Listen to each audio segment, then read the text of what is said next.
Hari ng lahat ng bagay, na nagbigay sa amin ng iyong bugtong na anak na si Jesucristo upang aming maging tagapagligtas. Kalakip ng kanyang pag-aalay ng buhay ay ibinigay mo rin ang iyong salita, ang katotohanang magpapalaya sa amin at maghuhugas ng aming mga kasalanan at maglilinis sa amin sa araw-araw upang ang mga salitang aming mapapakinggan ay magkaroon ng bisa sa aming mga panloob na pagkatao. Mahabag ka sa amin, O Diyos, sapagkat ikaw ang aming dakilang pastol.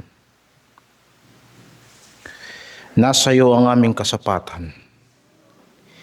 Hiwalay sa iyo wala kaming magagawa.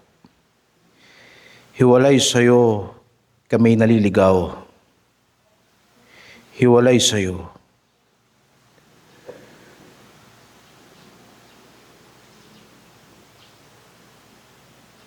hindi kami makakatagpo ng kapayapaan.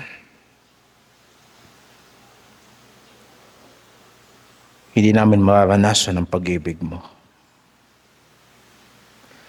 At salamat po sapagkat inilapit mo kami.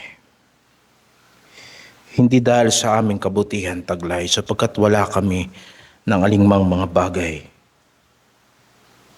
na magiging dahilan kung bakit mo kami kakahabagan. Kung hindi dahil sa iyong dakilang layunin. Salamat po sapagkat ibinilang mo kami. Salamat po sapagkat inuunawa mo kami. At napakahaba ng pasensya mo. Kaya tulungan mo naman po kami, Panginoon, sa gabing ito, ng aming mga salitang mapapakinggan ay magturo sa amin ng pagtitiwala sa iyo. Maluwalhati ka sa aming pananampalataya.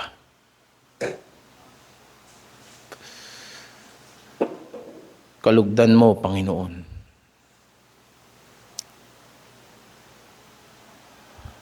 ang aming pagtitiwala sa iyo. Sa pangalan ng Panginoong Hesus. Amen. Bubuksan natin ang ating mga banal na kasulatan sa Matthew chapter 6. Sa kaparehas na talata kaninang umaga. At ito ang huling pangangaral sa chapter 6 ng Matthew. Loloobin ng Panginoon. Tayo ay nasa chapter 7 na sa susunod na linggo.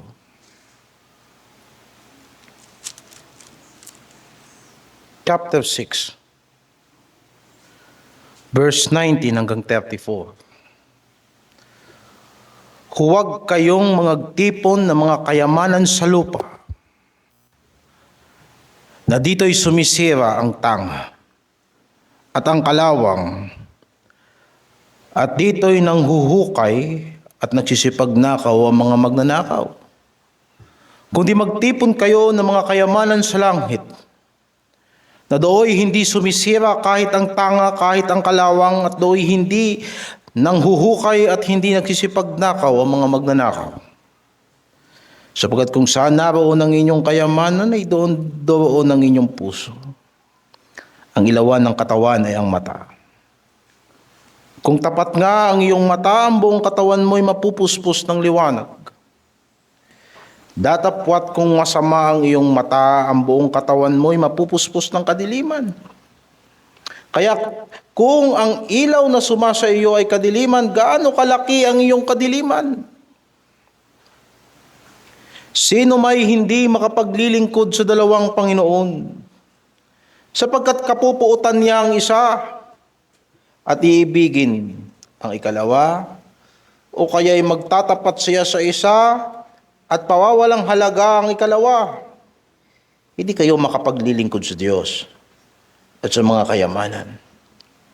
Kaya nga sinasabi ko sa inyo, huwag kayong mga balisa sa inyong pamumuhay, kung ano baga ang inyong kakanin, o kung ano ang inyong iinumin, kahit sa inyong katawan, kung ano ang inyong daramtin, hindi baga mahigit ang buhay kaysa sa pagkain, at ang katawan kaysa sa pananamit? Masdan ninyo ang mga ibon sa langit, ni hindi sila naghahasik, ni nagsisigapas, ni nangagtitipon man sa mga bangal, at sila'y pinakakain ng inyong Ama sa kalangitan. Hindi baga lalong higit ang halaga ninyo kaysa sa kanila? At alin sa inyo ang sa pagkabalisa ay makapagdaragdag ng isang siko sa sukat ng kanyang buhay? At tungkol sa pananamit, bakit kayo mababalisa? Wariin ninyo ang mga liryo sa parang kung paano nagsisilaki. Hindi na nagpapagal, ni hindi na nagsusulid man. Ngayon may sinasabi ko sa inyo na kahit si Solomon man sa buong kaluwalhatian niya ay hindi nakapagayak ng gaya ng isa sa mga ito. Ngunit kung dinadamitan ng Diyos ng ganito ang damo sa parang na ngayon ay buhay at sa kinabukaso ay ginagatong sa kalan, hindi baga lalong-lalo na kayong dadamitan niya o kayong mga kakaunti ang pananampalataya? Kaya huwag kayong mga balisa na magsasabi, ano ang aming kakanin? O ano ang aming iinumin? O ano ang aming dadamtiin? Sapagkat ang lahat ng mga bagay na ito ay siyang pinaghahanap ng mga hintil. Yamang talastas ng inyong Ama sa kalangitan na kinakailangan ninyo ang lahat ng mga bagay na ito. Datapwat hanapin muna ninyo ang kanyang kaharian at ang kanyang katuwiran at ang lahat ng mga bagay na ito ay pawang idaragdag sa inyo. Kaya't huwag ninyong ikabalisa ang sa araw ng bukas, sapagkat ang araw ng bukas ay mababalisa sa kanyang sarili, sukat na sa karawan ang kanyang kasamaan. Pagpalain ng Panginoon ng pagkabasa ng kanyang salita. Bibigyan natin ng atensyon sa pangalawang bahagi ngayong gabi, yung nasa verse 25. Sa sinasabi ng Panginoon na huwag kayong mabalisa sa inyong pamumuhay. Sa unang bahagi na unawaan natin kung anong tunay na kayamanan. Ang tinutukoy na kayamanan ng Panginoon ay ang kaluwalhatian sa piling ng Panginoong Diyos magpasawalang hanggan, na ating tatamuhin sa pamagitan ng ating Panginoong Hesukristo. Pinaliwanag sa atin na huwag nating isipin ang mga kayamanan sa sanlibutang ito ay kagaya lamang ng mga kayamanan ng Diyos. Hindi, mga kapatid, sapagkat bago pa ang lahat ng bagay ay naroon na ang Diyos. At ang mga bagay na ninanasa natin sa sanlibutan ito ay nagsimula lamang ng nalangin ng Diyos ang sanlibutan. Ang pilak at ang ginto at ang kaluwalhatian ng sanlibutan, ang lahat ng kagandahan nito ay nagsimula lamang ng nilalang ng Diyos ang sanlibutan. Subalit ang Diyos ay namamalagi magpakailanman. Nasa Kanya ang walang hanggang kaalaman, ang dakilang layunin na nagpapagalaw ng lahat ng kalawakan. Nasa Kanya ang umpisa at ang katapusan, samantalang siya'y walang pinagmulan. Kagaya ng sinabi ni Propeta Isaias, tignan ninyo ang inyong Diyos. At ikukumpara mo yan sa kaluwalhatian ng sanlibutan na may pinagsimulan sa makatuwid merong katapusan. At darating ang panahon na sa sariling pagpapasya ng Diyos, tatapusin niya ang kasaysayan ng sanlibutan ito. At mapaparam ang lahat ng bagay, maging ang lahat ng kayamanan na narito sa sanlibutan ito. Pero ang Diyos ay manatili magpakailanman. Kaya sinasabi ng Panginoon, huwag kayong mag-impok ng mga kayamanan sa sanlibutan. Ang isipin ninyo ay kung dumating ang araw na yaon na kayo'y haharap sa Diyos, siya ba ay iyong magiging kayamanan? O ikaw ay madidismaya sa harapan ng Diyos sa iyong pag-aakala ng iyong kasamaan at ang iyong kasakiman at ang iyong pag-iimbot ay pupunan ng Diyos? Layunin ba ng Diyos na ang ating masamang puso ay ililipat lang natin ng lugar mula sa lupa tungo sa langit? Nais ng Panginoon na palayain tayo sa pamamagitan ng isang bagong puso. Kaya nga'y pinaalala sa atin ang Ebanghelyo, alam ninyo ang biyaya ng Diyos na si Hesukristo, bagamat siya'y mayaman, ay nagpakadukha para sa inyo upang kayo'y magsipagyaman. At sasabihin ng tao, gusto ko yan, upang ako'y yumaman. Unawain mo ang kayamanan ni Kristo. Nasaan si Kristo bago siya nagpakadukha? Doon sa piling ng Ama. Doon mismo sa sinapupunan ng Ama na walang ibang nakakita sa Diyos, maliban sa Anak. Doon mismo sa kaluwalhatian na inibig ng Ama ang Anak bago palalangin ng sanlibutan. At sinasabi siya ay nagpakadukha. Galing sa langit, bumaba. Mula sa kaluwalhatian ay napako sa krus. Naging alipin. Nakigaya sa atin. Isipin mo ang ating tagapagligtas ay karpintero. Pero bakit ganoon? Galing siya sa kaluwalhatian, bumaba siya rito. At ang sabi ng banal na kasulatan, upang tamuhin mo sa kanya ang kayamanan na kanyang tinataglay bago siya nagpakumbaba rito sa lupa. Yun ba'y dolyares? Yun ba'y peso? Anong denominasyon ng pera doon? Wala. Sapagkat wala ng ibang mahalaga sa langit maliban sa presensya ng Diyos. Pag samasamahin mo lahat ng mahalagang bagay sa buong kalawakan, lahat ng mga mineral na nagkikintaban, lahat ng mga bituin, kahit ang buhay ng mga anghel, kahit ang lahat ng may buhay sa langit at lahat ng may buhay sa ilalim ng lupa, pag samasamahin mo yan, walang magiging kagaya ng ating Panginoong Diyos. Kaya sinabi niya kay Abraham, Abraham, ako ang iyong kalasag at ang iyong dakilang gantimpala. Kaya sinabi ng awit, papatnubayan mo ako ng iyong payo at pagkatapos dadalhin mo ko sa kaluwalhatian. At sinabi niya, sinong gumagabay sa akin sa lupang ito maliban sa iyo? At sinong pagnanasaan ko sa lupang ito maliban sa iyo? Ang aking puso ay nanlulupaypay at ang aking katawan ay nanghihina.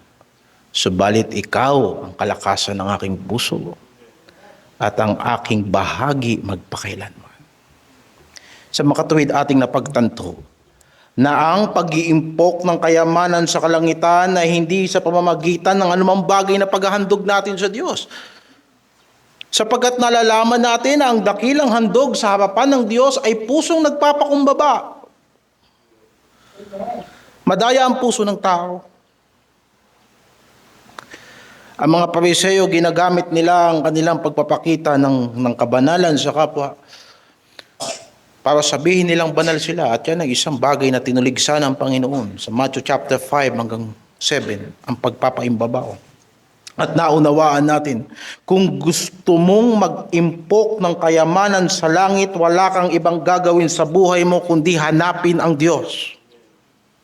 At kung masusumpungan mo siya, magkaroon ka ng pusong mapagpakumbaba. Kung matatagpuan mo siya, tiisin mo lahat ng pasakit alang-alang kay Kristo. Ibigin mo ang iyong kaaway. Pag sinampal ka sa kaliwa, iharap mo ang kanan. Pag kinuha ang jacket mo, ibigay mo pati polo mo. Mapalad ang mga gumagawa ng kapayapaan sapagkat sila'y tatawagin ng mga anak ng Diyos. At gagawin mo yan sa kabila na maraming tao sa sanlibutang ito ang kayang gumawa rin ng mabuti. Pero ano ang kaibahan ng mga anak ng Diyos? ang kagalakan na gumawa ng mabuti para sa kaluwalhatian ng Diyos sa kabila ng kabaliktaran ang nararanasan natin. Kagaya ng ating Panginoong Hesukristo. Imbis na koronang ginto ang nalagay sa kanyang ulo, ang nalagay sa kanyang ulo ay koronang tinik. Imbis na trono ang inupuan niya sa Jerusalem, ibinitin siya sa krus. Subalit tiniis niya lang lahat yon ng may kasiyahan. Who for the joy that was set before him, he endured the cross. Ngayon, mga kapatid, sinasabi ng Panginoon sa hapong ito,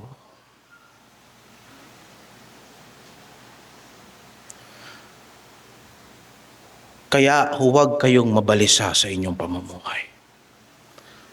Alam na ninyo na ang mga bagay sa sanlibutan ito lilipas, nananakaw, nauubos, nauuwi sa wala. Alam na rin natin kung ano ang tunay na kayamanan. Sinasabi sa verse 25, kaya nga, sinasabi ko sa inyo, huwag kayong mga balisa sa inyong pamumuhay. Ang ating tamang pananaw pagdating sa patungkol sa kayamanan, ang nagliliwanag sa ating mga pagkilos, kagaya ng sinabi ng Panginoong Jesucristo dito rin, na ang mata ay ang ilaw ng katawan.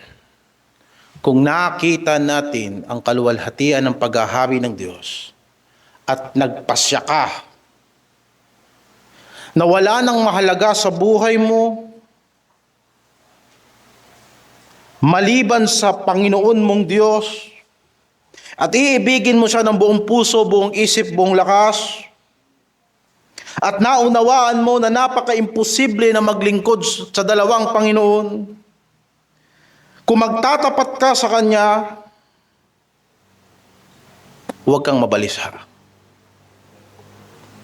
Huwag kayong mabalisa sa inyong pamumuhay.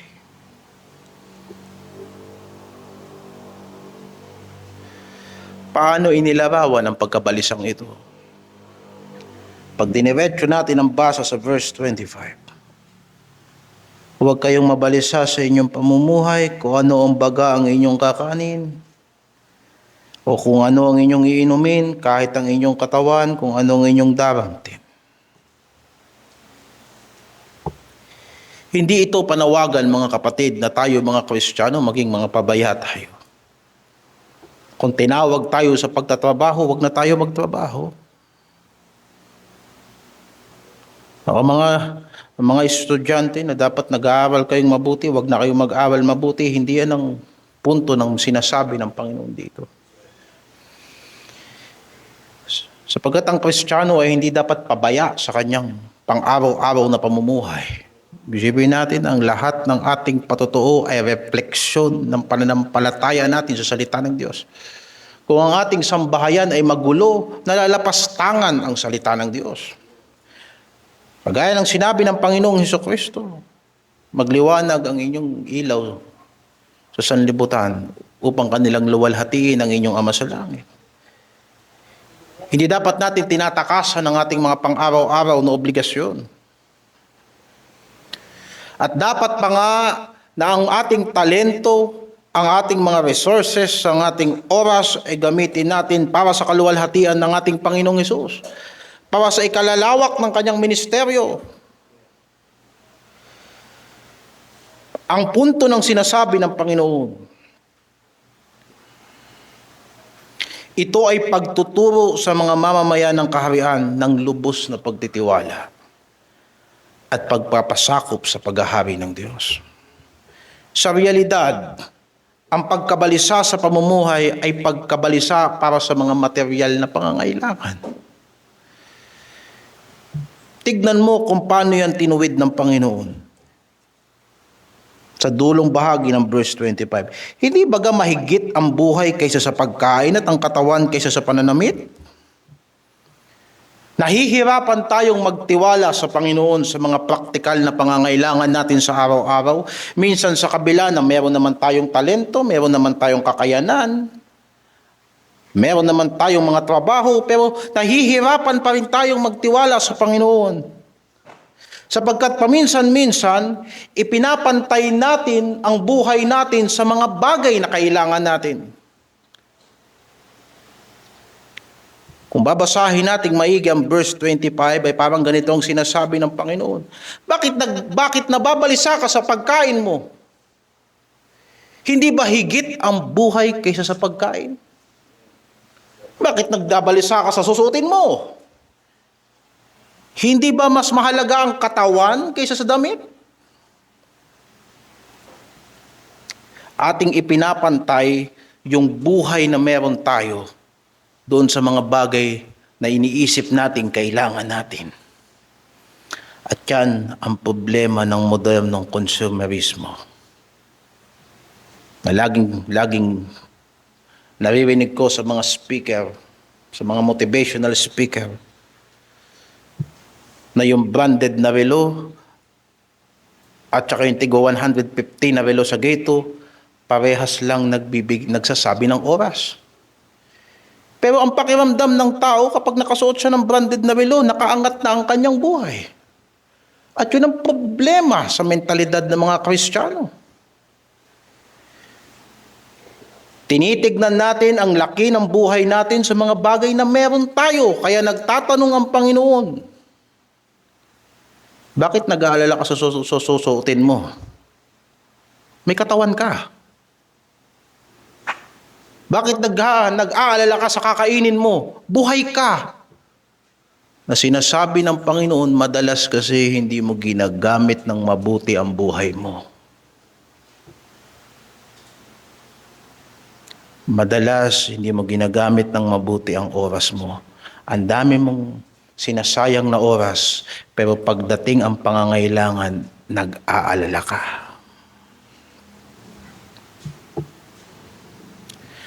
Sapagkat paminsan-minsan, nakakalimutan natin meron tayong lakas na pwede nating gamitin.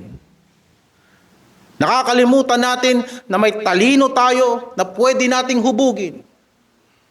Nakakalimutan natin na mga anak tayo ng Diyos, na may salita at may kalooban ng Diyos na dapat nating ipamuhay.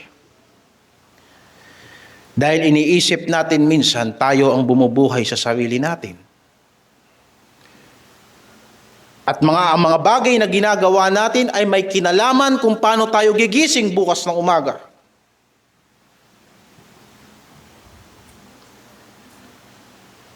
At kapag nagkukulang na tayo sa pangangailangan natin, ang pakiramdam natin, mamamatay na tayo bukas.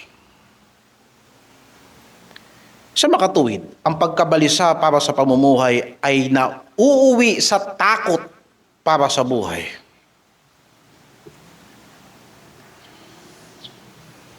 Naalala ko yung sinabi,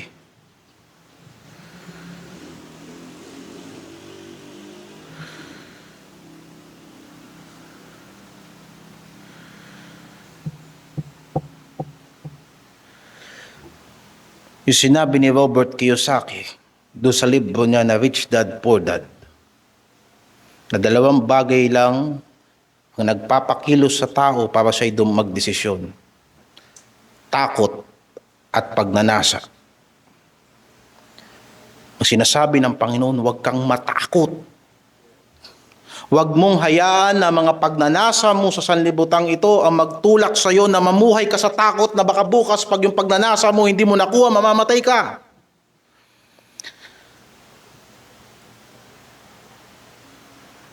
Kaya ang mga tao para siguraduhing mabubuhay sila bukas, ang lahat ng kanilang lakas at talento ibinubuhos nila sa daigdig na to. Nalilimot nila ang pag-ibig ng Diyos na buong puso, buong isip at buong lakas.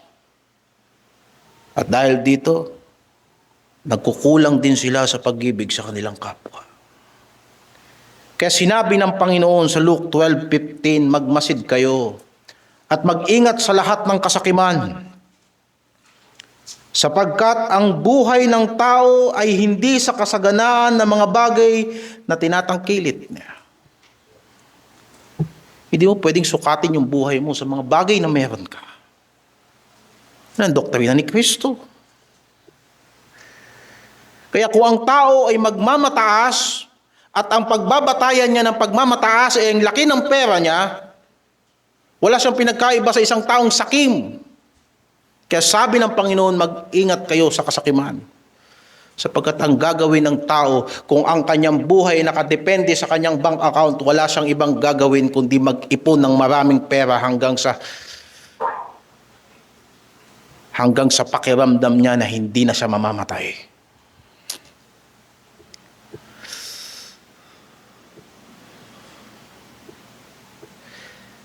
Kapag ang pakiramdam ng tao ay mas tiyak na ang kanyang buhay sapagkat nag-iimpok siya ng kayamanan sa lupa, at hindi na siya naghahangad para sa kaluwalhatian ng Diyos, siya ay hindi na nagtitiwala sa Panginoon.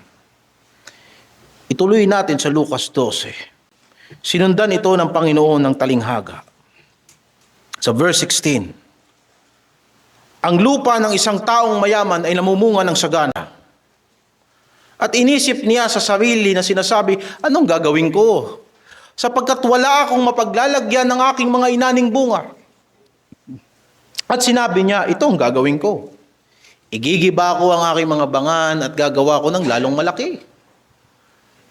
At doon ko ilalagay ang lahat ng aking butil at ang aking mga pag-aari. At sasabihin ko sa aking kaluluwa,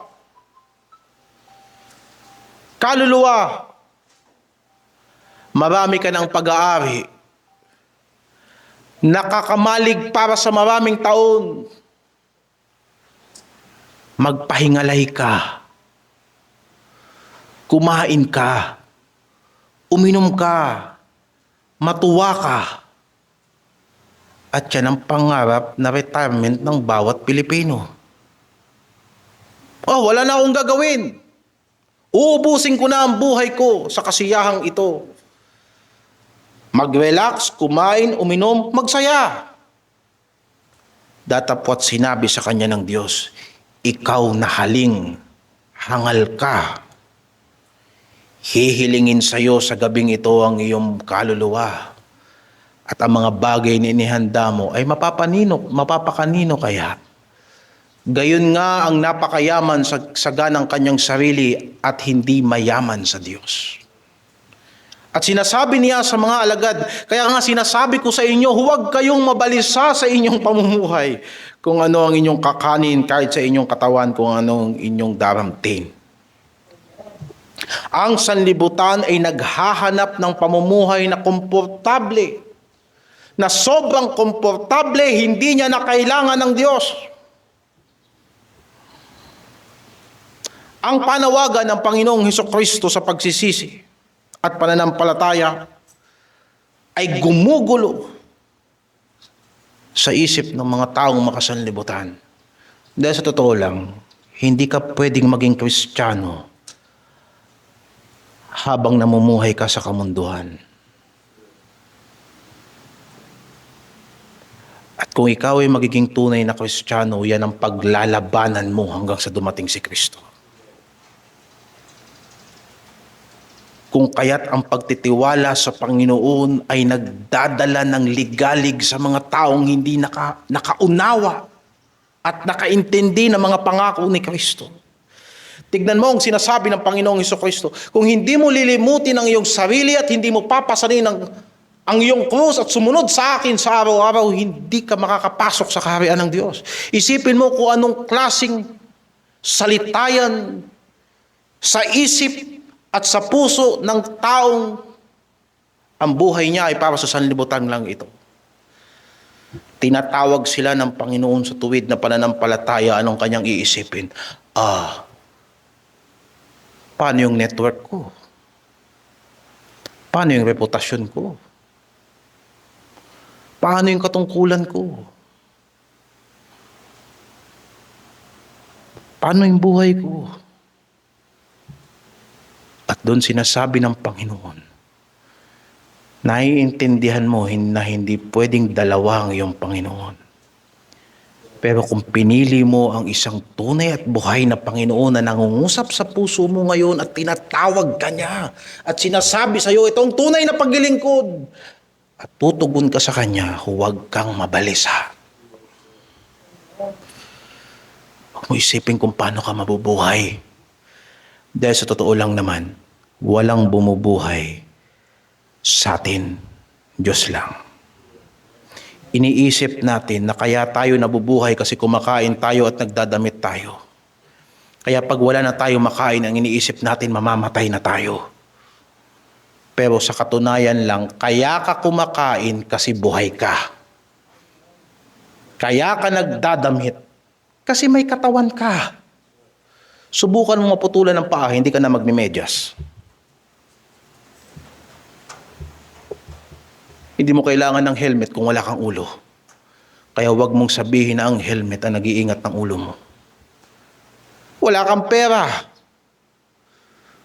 Kung hindi ka binigyan ng Diyos ng lakas para magtrabaho, ng talino para magsikap, kaya huwag mong isipin na ang pera ang bumubuhay sa iyo. Isipin mo na buhay ka, kaya ka may pera.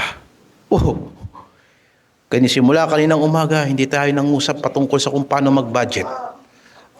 Alam nyo na ang mga bagay na yan. Ang kailangan natin perspektibo. The more na nagtitiwala tayo sa Panginoon, the more na mare-reflect ang pagka-Diyos ni Kristo sa ating mga finances. Hindi kita pipiliting magbigay. Hindi ko kayo pipilitin na sumugal sa gawain ng Diyos. Ang sinasabi ng Panginoon, huwag kayong mabalisa. Kailangan mo siyang ibigin ng buong puso mo, ng buong isip mo at buong lakas mo. Kaya ang hinihingi sa iyo ng Panginoon, hindi pera. Ang hinihingi sa iyo ng Diyos, puso mo. Ba? Piso, hindi piso. Puso.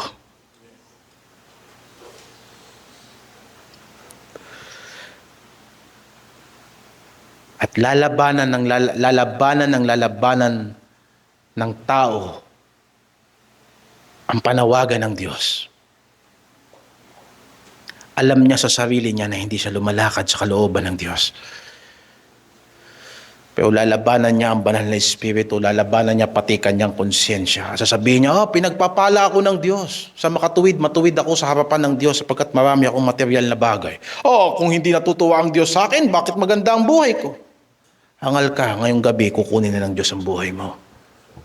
Paano ka? Alalahanin mo ang Panginoong Jesucristo, siya ang anak ng Diyos, ni unan wala. Ang mga apostoles, hindi nila ikinayaman ang pagsunod nila kay Kristo.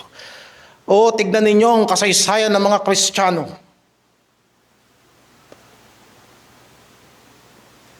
Hindi nila ipinagkait ang kanilang dugo para patunayan ang kanilang pananampalataya. Sapagkat totoo lang ang iglesia ay hindi binuo para sa madaling panahon. Hindi ba naalala ninyo ang sabi ng Panginoon? Itatayo ko ang aking iglesia at kahit ang pintuan ng impyerno ay hindi makapananaig diyan. Anong hinahanap ng mga Kristiyano? Komportable. Mga kapatid, sapat lang na mabuhay tayo at ipaglingkod natin ng mabuti ang lahat ng ating kaya para sa Panginoon. At huwag tayong mabalisa. Kaya ang doktrina ng Panginoong Hesukristo na nagsasabi, huwag kang magtipon ng kayamanan sa lupa, magtipon ka ng kayamanan sa langit, ay nagdudulot ng pagkabalisa sa mga hindi nakakakita ng maluwalhating kaharian ng Diyos.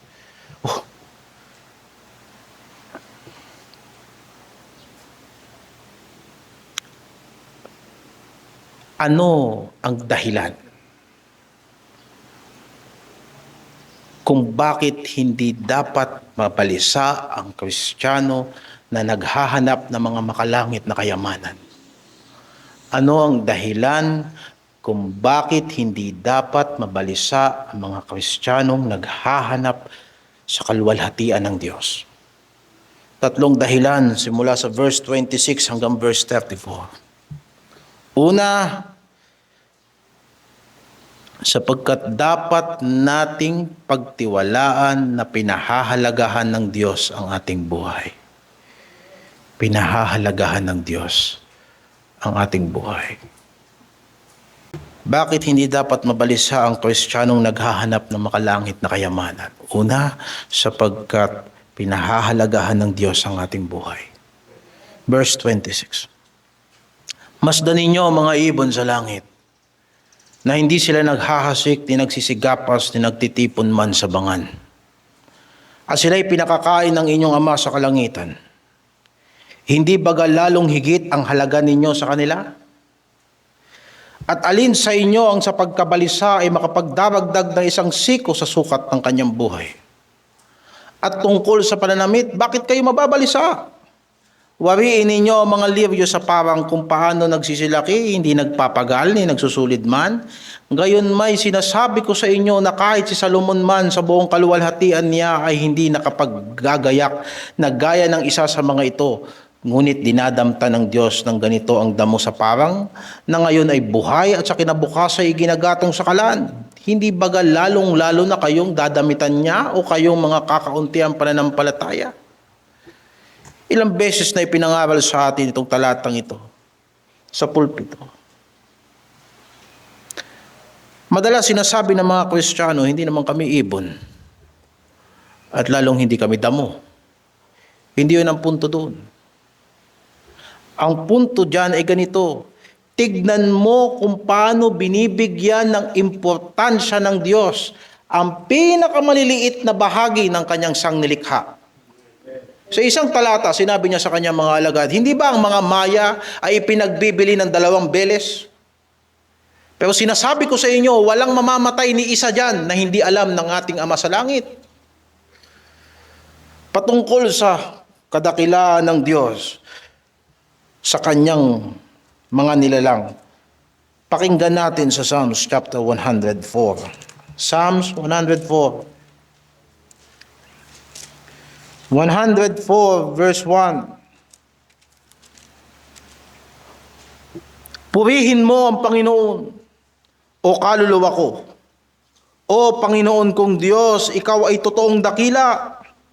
Ikaw ay nabibihisa ng karangalan at kamahalan, na siyang nagbabalot sa iyo ng liwanag na parang bihisan, na siyang naguunat ng mga langit na parang tabing, na siyang naglalagay ng mga tahilan ng kanyang mga silid sa tubig, na siyang gumagawa sa mga alapaap na kanyang karo, na siyang lumalakad sa mga pakpak ng hangin, na siyang gumagawa sa mga hangin na mga sugo niya, ang kanyang mga tagapangasiwa ay alab ng apoy, na siya'y gumagawa, na siyang naglalagay ng mga patibayan ng lupa upang huwag makilos magpakailanman.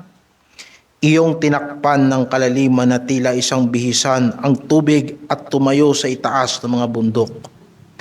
Sa iyong pagsaway sila'y nagsitakas.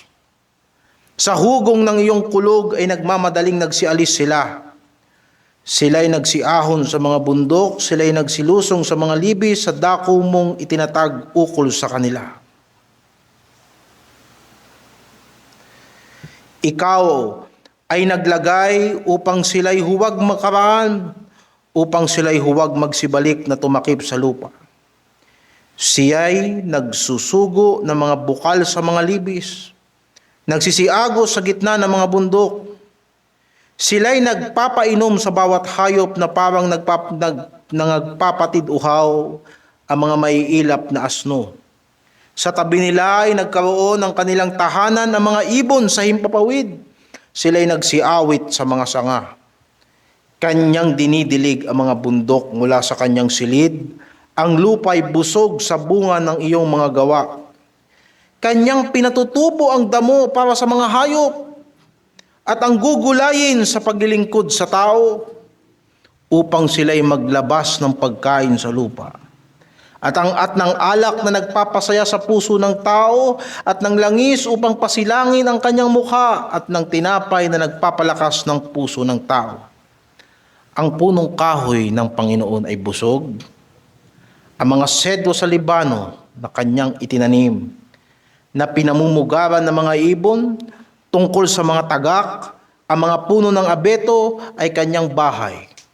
Ang matataas na bundok ay para sa mga mailap na kambing, ang mga malalaking bato ay kanlungan ng mga kuneho. Kanyang itinakda ang buwan sa mga panahon, nalalaman ng araw ang kanyang paglubog. Iyong ginagawa ang kadiliman at nagiging gabi, iginagalaw ng lahat na hayop sa gubat. Umuungal ang batang leon sa pagsunod sa mahuhuli nila at hinahanap sa Diyos ang kanilang pagkain. Ang araw ay sumisikat. Sila'y nagsisialis at nangahihiga sa kanilang mga yungib. Lumalabas ang tao sa kanyang gawain at sa kanyang gawa hanggang sa kinahapunan. O Panginoon, pagkasari-sari ng iyong mga gawa.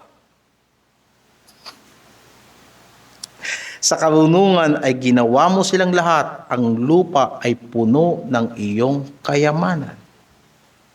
Ba't natin binasa yung pagkahaba-habang yan? Makikita mo pati mga hayop naghahanap ng pagkain sa Diyos. Pati damo pinatutubo ng Diyos na may layunin. Walang aksidente sa lahat ng nilalang ng Diyos. Ngayon, dumako tayo sa tao.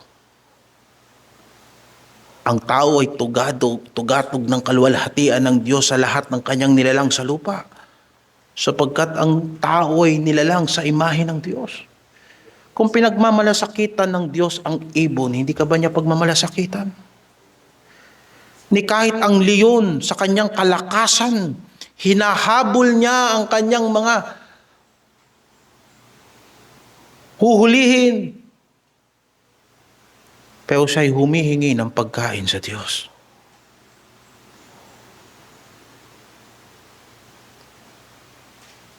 Tayo pa kaya na binigyan ng Diyos ng hininga, ng kaisipan na para makilala siya, ng puso para mahalin siya, at ng lakas na gawin ang kanyang kalooban?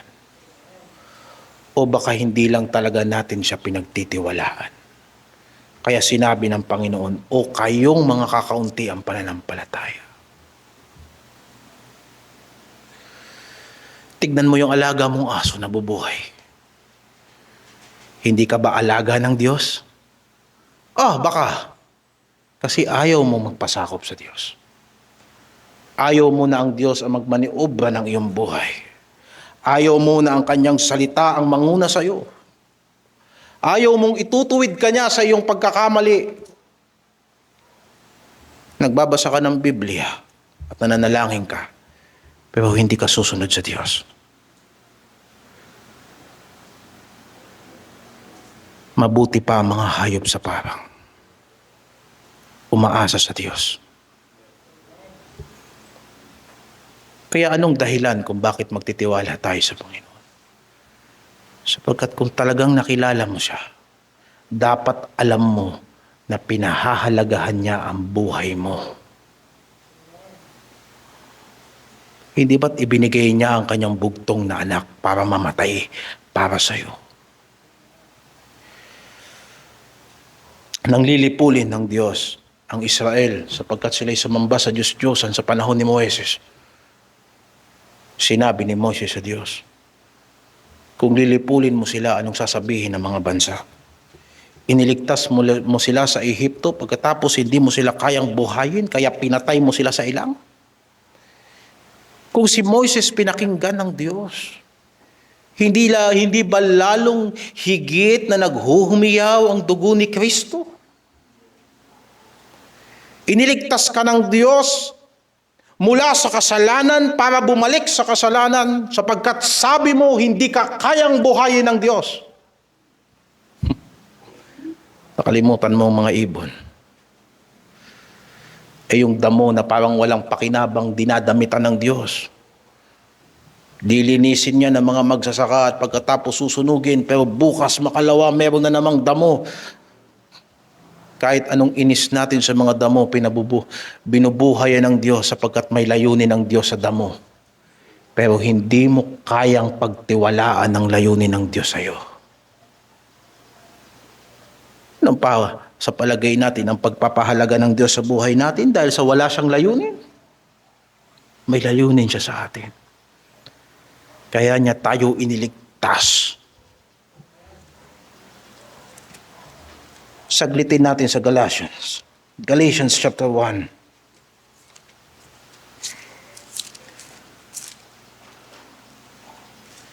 Galatians chapter 1 verse 4, na siyang nagbigay ng kanyang sarili dahil sa ating mga kasalanan upang tayo'y maligtas dito sa kasalukuyang masamang sanlibutan ayon sa kalooban ng Diyos at Ama. Amen. Mga kapatid, kung pagtitiwalaan niyo ang Panginoon, hindi niyo siya kailangang suwayin para mabuhay. Iniligtas niyo kayo mula sa pagsuway. Sapagkat siya na nagligtas sa iyong mula sa kasalanan, ganyan kanya pinahahalagahan.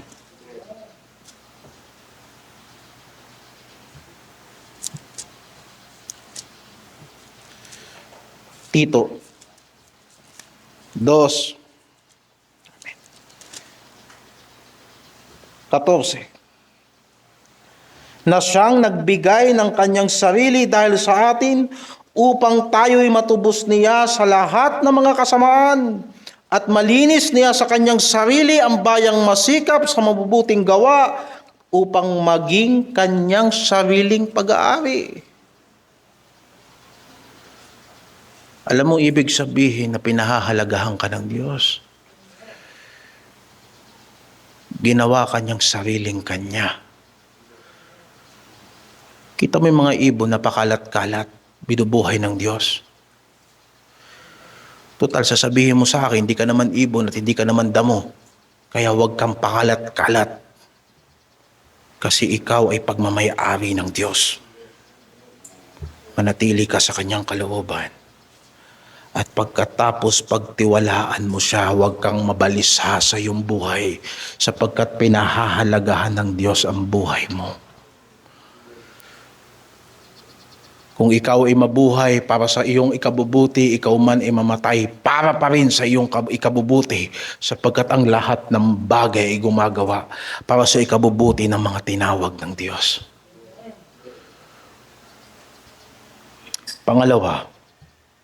Pangalawang dahilan kung bakit hindi dapat tayo mabalisa sa ating pamumuhay sapagkat alam ng ating Ama sa langit ang ating pangangailangan. Verse 31.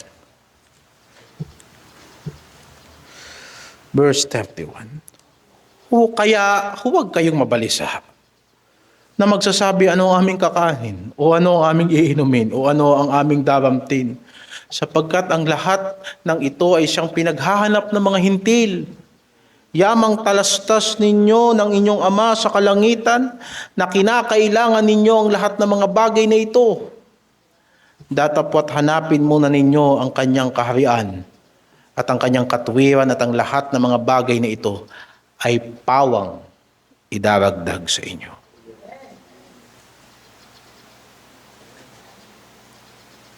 Pag nananalangin tayo, alam natin na ang Diyos ay hindi manhid sa ating mga pangangailangan.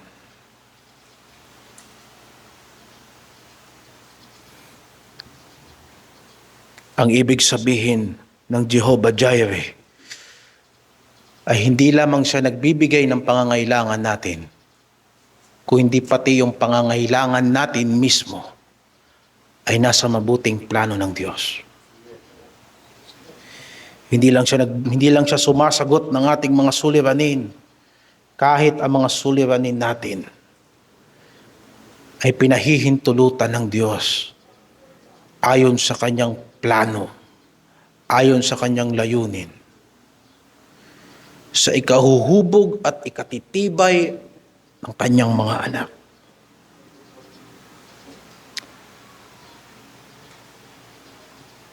Alam ng ating Ama sa Langit ang ating mga pangangailangan.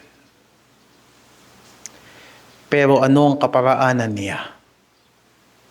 Ang kaparaanan niya ng pagpo-provide sa ating pangangailangan ay sa pamamagitan ng kanyang paghahari at sa kanyang katuwiran.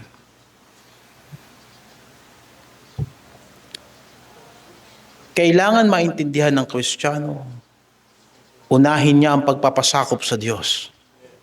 Gawin niya ang katuwiran ng Diyos. Nakita mo yung salitang pawang, idaragdag sa inyo. Hindi ba totoo na minsan hindi naman natin palaging hinahanap ang katuwiran ng Diyos at ang kanyang kaharian? Pero, yung mga kailangan natin na tinatanggap pa rin natin. Kasi hindi mo dapat isipin yan na transactional. Hindi mo dapat gawing motibo sa paglilingkod sa Diyos para lang kumain ka at uminom. Kaya yung salitang pawang dyan sa Tagalog ay parang ganitong sinasabi. Hanapin mo yung kaharian ng Diyos. Gawin mo ang kanyang katuwiran. Ibibigay naman talaga ng Diyos yung kailangan mo eh. Yun yung isang salita na yun na pawang. Bakit? Kailan ba nagkulang sa iyong Diyos? Minsan nga kahit nagbabackslide ka, binubuhay ka pa rin ng Diyos.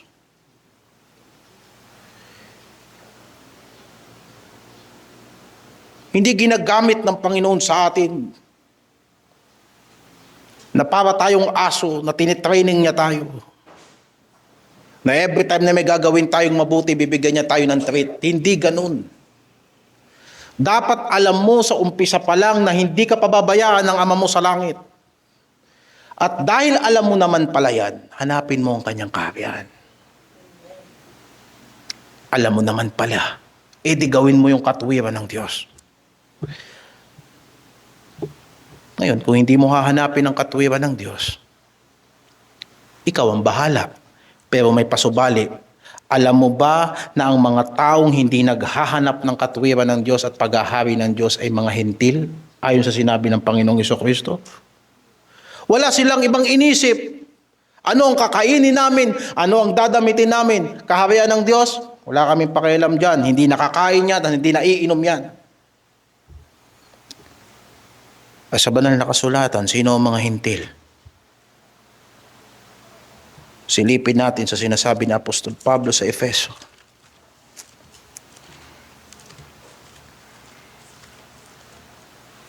Chapter 4.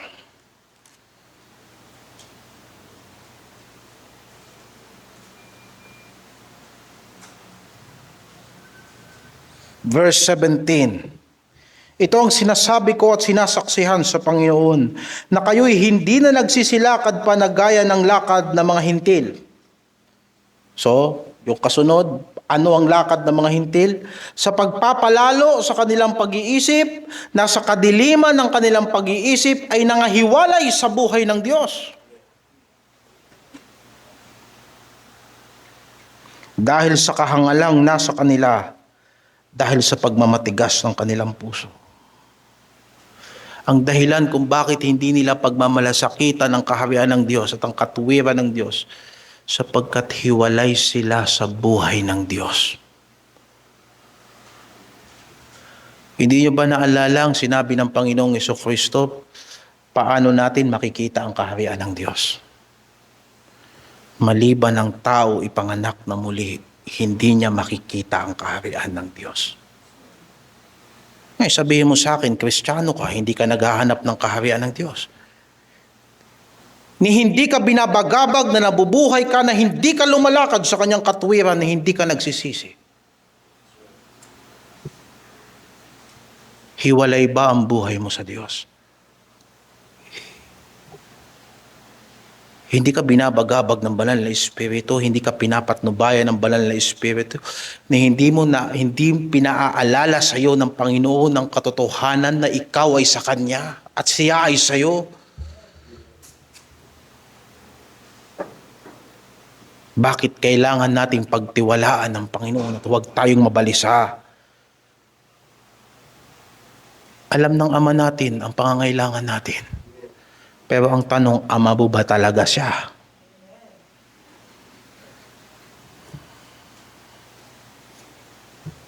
Sapagkat ang mga hindi anak ng Diyos ay hindi maghahanap sa Diyos. Nang nangaral ang Panginoong Jesucristo sa mga Pariseo, ang sinabi ng Panginoon, sapagkat hindi ko kayo tupa, kaya hindi kayo sumasampalataya.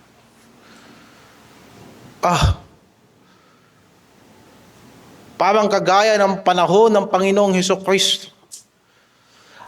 Ang mga tao sa kanyang panahon ay aral sa banal na kasulatan, pero walang buhay sa Diyos. Iniisip nila na ang kabanalan ay paraan ng pakinabang. Ang mga Pariseo ay ganyan. Hindi nila matanggap si Kristo na kanilang Mesiyas sapagkat papalayasin sila sa sinagoga. Mawawalan sila ng posisyon. Magsisimula sila sa wala para sumunod kay Kristo. Pero kung nakilala lang talaga nila kung sino yung nasa harapan nila. Kaya ang kaharian ng langit ay kagaya ng tao na nakasumpong ng kayamanan sa isang lote. Sa kanyang kasiyahan, ibinenta niya ang lahat ng kanyang ari-arian at binili niya yung lote na yan. Kung nasaan ang kayamanan na walang kasing halaga. Ang makasumpong sa kaharian ng Diyos ay magkaroon ng pag-unawa na wala ng ibang mahalaga maliban kay Kristo. Hindi ito sapilitan, kung hindi sa isang binagong puso na sa iyong kasiyahan, gaano man kahirap at gaano ka man mawawalan. Subalit walang kagaya si Kristo. Hindi mo kailangang kumbinsihin magtiwala sa Diyos. Nakita niya ang pangangailangan ko at sa araw ng kaligtasan sinaklolohan niya ako. Hindi ba ganyan ang ating kalagayan sa Panginoon? Inayos nga ng Diyos ang buhay mo. Pagdududahan mo ba na kaya kanyang parausin sa isang araw?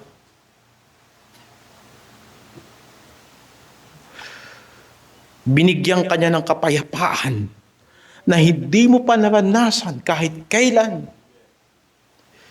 Pagdududahan mo ba na nagmamalasakit siya sa iyo?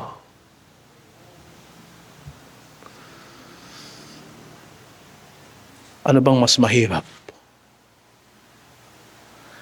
Mag-ayos ng gulo o makakain sa isang maghapon? Mga kapatid, kahit taong grasa nabubuhay. Pero iniligtas ka ng Diyos. Huwag kang mawala ng pananampalataya. Sapat ng dahilan yan para pagtiwalaan mo siya. Kung meron siyang ginawa sa buhay mo na mabuti, tatapusin niya yan hanggang sa katapusan.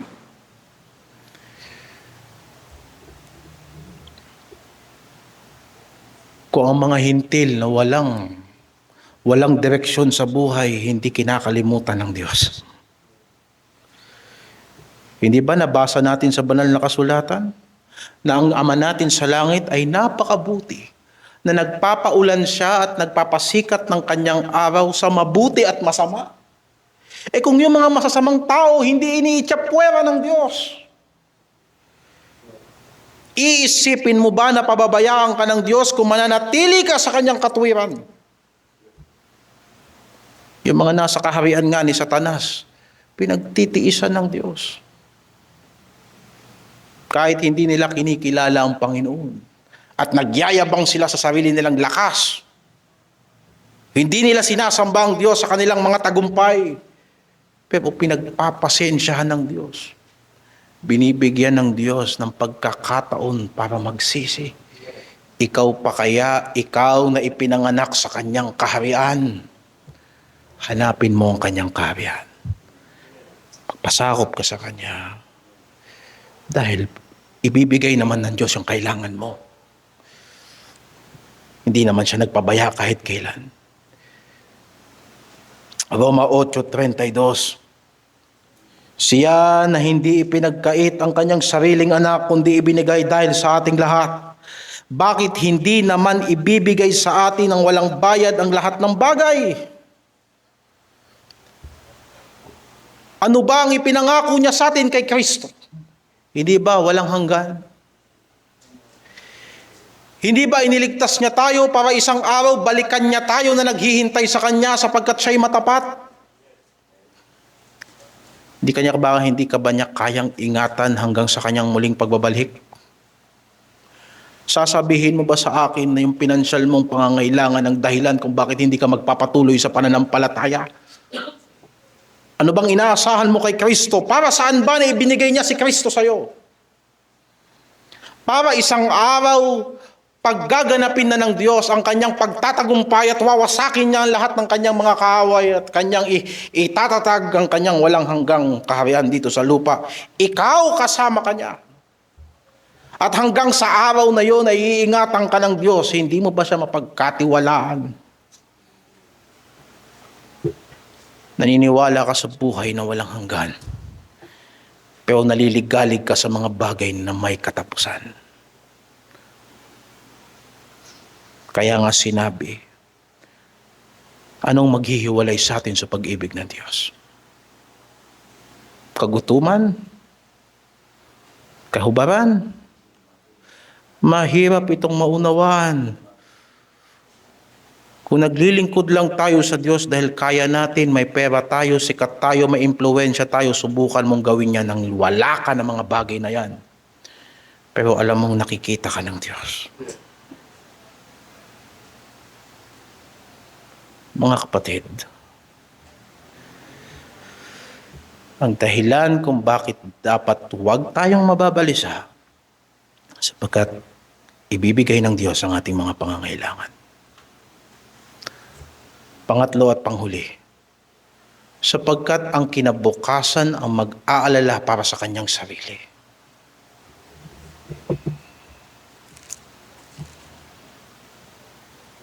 Verse 34, last verse ng chapter 6. Kaya huwag ninyong ikabalisa ang araw ng bukas. Sapagkat ang araw ng bukas ay mababalisa sa kanyang sarili.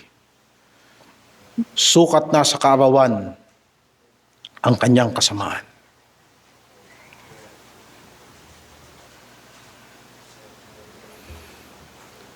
May kasabihan ng mga Hudyo, huwag mong balisahin ang iyong sarili patungkol sa mga suliranin bukas, sapagkat hindi mo naman nalalaman kung anong mangyayari bukas. Yun ay hinalaw nila doon sa sinasabi sa Proverbs 27 verse 1. Huwag mong ipaghambog ang kinabukasan, sapagkat hindi mo nalalaman kung anong ilalabas ng ibang araw. Nababalisa lamang tayo para sa kinabukasan kung ang mga bagay na ating ipinaghahambog sa kinabukasan ay tila nawawala ng kasiguraduhan. Bakit ka nabalisa nung nakita mo na ang pera mo ay konti na lang? Natural, sapagkat nung marami kang pera, diyan ka humugot ng kumpiyansa.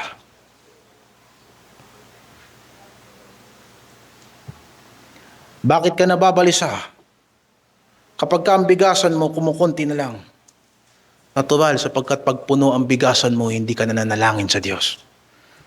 Akala mo wala kang problema kasi kumpleto ang pantry mo.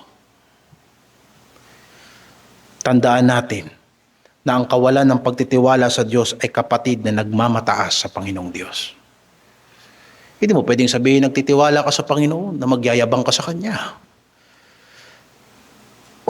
Ang hirap pagtiwalaan ang Panginoon kung hindi tayo nagpapasakop sa Kanya. Kaya sabi ng Panginoon, huwag kang mabalisa para sa bukas. Alam mo na ba mangyayari bukas? O kinukuha mo yung kumpiyansa mo ngayon sa mga bagay na hindi mo pa hawak? Kaya kapag hindi mo nakuha yung inaasahan mo, nawawasak ang buhay mo.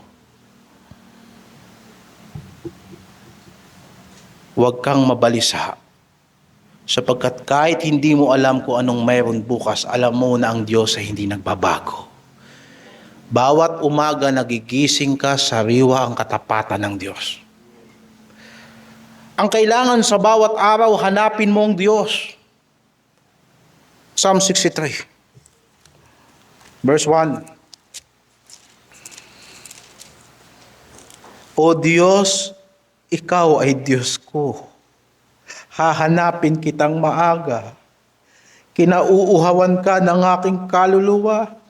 Pinananabikan ka ng aking laman sa isang tuyo at uhaw na lupa na walang tubig. Sa gayoy tumitingin ako sa iyo sa sanktuaryo upang tanawin ang iyong kapangyarihan at ang iyong kaluwalhatian, sapagkat ang iyong kagandahang loob ay mainam pa kaysa sa buhay. Pupurihin ka ng aking mga labi. Meron bang araw na walang dalang kasamaan? Wala. Kaya nga sinabi ni Apostol Pablo sa Efeso na huwag kayong mag-aksaya ng panahon sapagkat ang mga araw ay masasama. Walang araw na walang dalang pagsubok. Pero dapat maintindihan mo na hindi ka susubukin ng Diyos na hindi mo makakaya. Kaya pagtiwalaan mo siya, kahit sa palagay mo hindi mo makakaya, sa isip ng Diyos makakaya mo yun. Humugot ka sa kanyang lakas. Minsan iniisip mo nasasaid ka na, pero sa isip ng Diyos hindi ka pa nasasaid. Meron ka pang ibubuga. Sasabihin mo, O Diyos, isinuko ko na ang lahat. Pero maaaring nakita ng Diyos, hindi mo pa sinusuko ang lahat.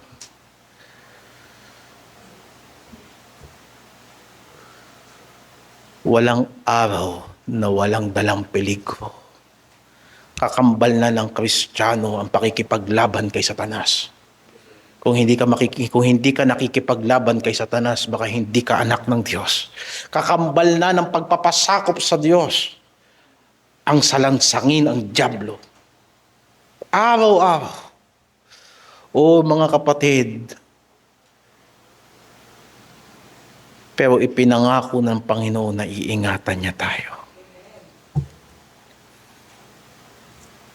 Kaya hangad ko na magtagumpay tayong lahat. Isang kagalakan na makita ko na inyong nilalabanan ang inyong dating buhay at ngayon naglilingkod na kayo sa Diyos. Yan ay tagumpay ni Kristo sa buhay niyo. Ano bang mas mahirap? Matanggal yung bisyo mo? O maghanap ka ng kakainin? Isipin mo. Kung gagawa ang Diyos ng himala sa buhay mo at babaguhin ka niya at tunay na binago ka niya, mahirap bang pagtiwalaan ng Panginoon?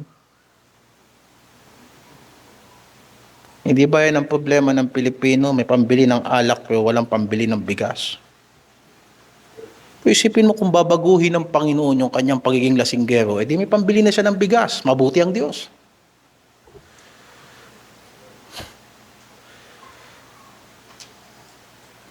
Kaya, huwag tayong mabalisa sapagkat si Jesucristo noon hanggang ngayon, hanggang magpakailanman na hindi magbabago.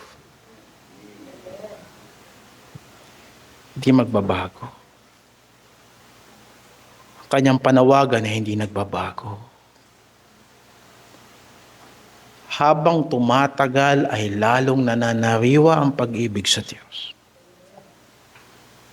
Habang tumatagal ang ating paglilingkod sa Diyos, parang lalo tayo nagmimistulang bata sa harapan niya. O Diyos, sa lahat ng ginawa mo sa akin, kahit anong sabihin mo, pagtitiwalaan ko na parang bata, bakit ginawan mo ko ng mabuti, O Diyos? Walang ibang makakapag-ayos sa buhay ko. Walang ibang magbibigay sa akin ng pag-asa. At sasabihin ng mga manggagawa ng Diyos, pilak at ginto, wala ako. Pero sa pangalan ni Jesucristo, tatayo ka. At ngayong kayo ay nakatayo, hindi kayo ginamitan ng pilak at ginto, magtiwala kayo sa Panginoon. Iingatan niya kayong nakatayo. Kaya 2 talata tayo magkuklose. Philippians chapter 4 verse 6, huwag kayong mabalisa sa anumang bagay, kundi sa lahat ng mga bagay sa pamamagitan ng panalangin at daing na may pagpapasalamat. Imbis na mabalisa ka, manalangin ka. Imbis na mabalisa ka, dumaing ka sa Diyos. Imbis na mabalisa ka, magpasalamat ka sa Diyos. Anong ipagpapasalamat ko? Nabuhay ka. At ang pangangailangan ay oportunidad. Para yung hindi mo naisip dati, maisip mo ngayon. At kung nakita mo na tinatawag ka ng Diyos sa isang maliwanag na direksyon, gawin mo na may buong pagtitiwala. Ipakilala ninyo ang inyong mga kahilingan sa Diyos ng may pagpapasalamat. At ang kapayapaan ng Diyos na di masayod ng pag-iisip ay mag-iingat ng inyong mga puso at ang inyong pag-iisip kay Kristo Jesus. Sasabihin ng taong pragmatic, hindi ko maintindihan at hindi praktikal ang iyong ipinangangaral. Ang doktrina ni Kristo ay hindi praktikal. Yun ang point nun. Na sa oras na matutunan mong sa oras ng iyong pagkabalisa, lalapit ka sa Diyos, magkakaroon ka ng kapayapaan. At yung kapayapaan na yan na di masayod ng pag-iisip, kaya nga pananampalataya, kasi naiintindihan mo pero hindi mo maintindihan. Pero nakikita mo na habang lalo kang nahihirapan, lalo kang nalalapit sa Diyos. Maraming tao, ang the more nahihirapan, lumalayo sa Diyos. Pero ang Kristiyano, habang nahihirapan, lalapit yan sa Diyos. Para tayong mga kandila, habang nauupos, lalong nagliliwanag. Habang namamatay tayo sa sarili, the more nabubuhay si Kristo sa atin. At iingatan kayo ng Diyos kay Kristo. 1 Peter 5:6-7 Kayo'y magpakababa sa ilalim na makapangyarihang kamay ng Diyos upang kayo'y kanyang itaas sa kapanahunan. Mga kapatid, may panahon talaga na kailangan tayong matuto. Pero may sariling kapanahunan ng Diyos na tayo itataas niya. Pero for the meantime, lahat ng kabalisahan mo, ilagak mo sa Kanya. Verse 7. Alam mo, hanggang kailan ako magpapasakop sa Diyos? Hanggang kailan kung titiisin ang sampal sa kanan at ihaharap ko ang kaliwa? Hanggang kailan ako maglalakad ng 2 milya para sa 1 milya? Hanggang kailan ko ibibigay ang aking damit sa lahat ng kumukuha ng aking jacket? Hanggang kailan kong susundin ang Panginoon? Hanggang sa itaas Kanya sa Kanyang panahon.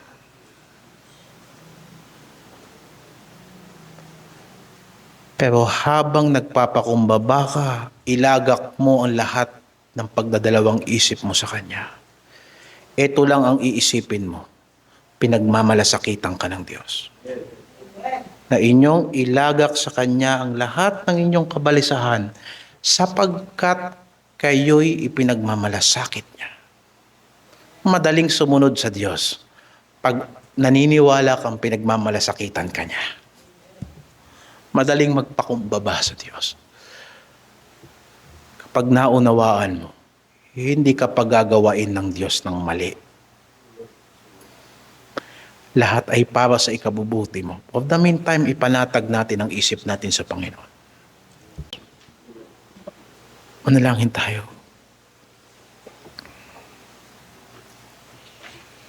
O Diyos, Panginoon, narinig namin ang boses mo. Huwag kayong matakot, munting kawan, sapagkat nagalak ang inyong Ama na ibigay sa inyo ang kaharian.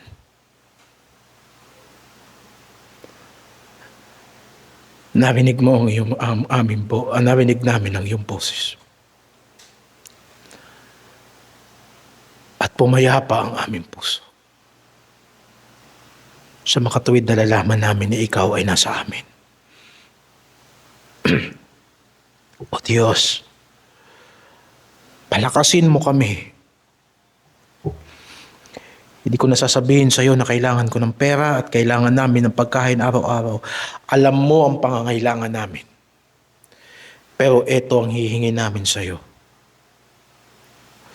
Sa lahat ng gagawin namin, nawa ay lumakad kami sa iyong katuwiran.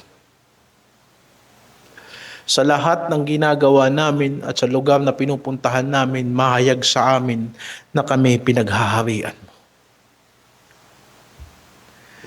Sa bawat trabaho ng mga anak mo, ipakita mo sa sanlibutan na sila'y mga anak mo. Sa sipag, sa talino, sa pagtatyaga, upang sa ganon, bibigyan mo sila ng pabor sa kanilang mga Panginoon dito sa lupa. Panginoon, hindi mo kailangan ng pera namin. Hindi ito magpapayaman sa iyo. Ni hindi ka namin mapapaganda, hindi kami magdadagdag ng kaluwalhatian sa iyo. Narito kami para tumanggap. Tumanggap ng mga pangako. Tumanggap ng mga pangangatwiran. Binigyan mo kami ng 3 dahilan para huwag mabalisa.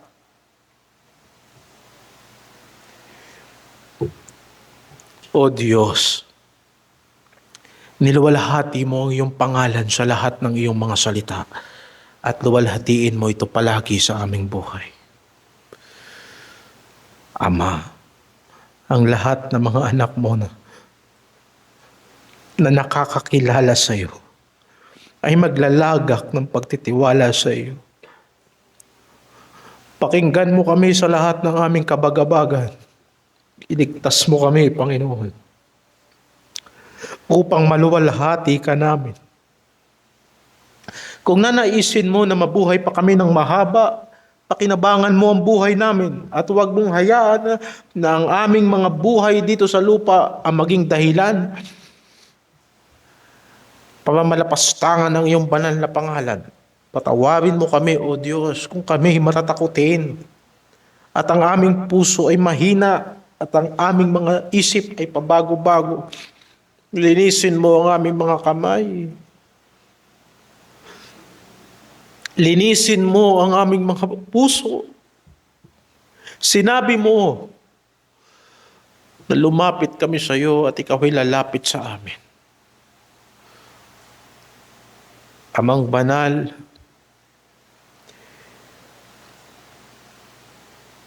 ingatan mo kami hanggang sa katapusan.